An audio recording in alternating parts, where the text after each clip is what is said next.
दत्तस्वामींचे उपास आहेत ना, त्यामुळे मी आज सकाळी लवकर 4 वाजता उठून शनिंगी स्वयंपाक बनवलेला आहे. ते खूप पुरणपोळीचा स्वयंपाक होता. आता ही उरलेली थोडीशी भजी काढते. निवद वगैरे दाखवून झालेला आहे माझा मस्तपैकी, खूप सुंदर झालेला आहे. बहुतेक लोक हे उपास माहिती आहेत का नाही, कोणाला काय माहिती नाही, पण हा खूप पूर्वीचा खूप जुना उपास आहे. आणि सूर्य देवतांची पूजा करायची, सूर्य देवताला असं पाणी दाखवायचं, आपले जे पूर्वज वगैरे असतील आणि सूर्य देवतासाठी हे उरलेलं जे मध्ये मी हे बघा दूध वगैरे तो घालवलेला ना मी सगळ्यात उपास सोडताना मी एक पहिला त्याचाच निवद म्हणून मी पहिला खाणार. त्याचाच पहिला मी उपास, त्याच्यावरती पहिला उपास सोडणार आणि ते खाणार.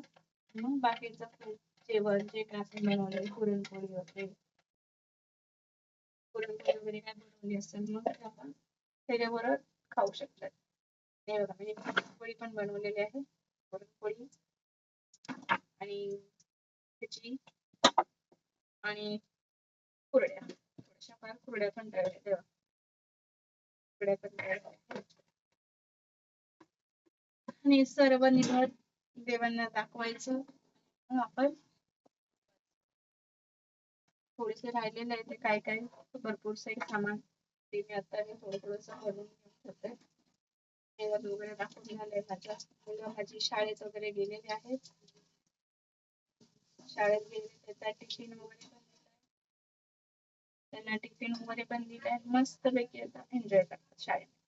बाय, भेटू आपण.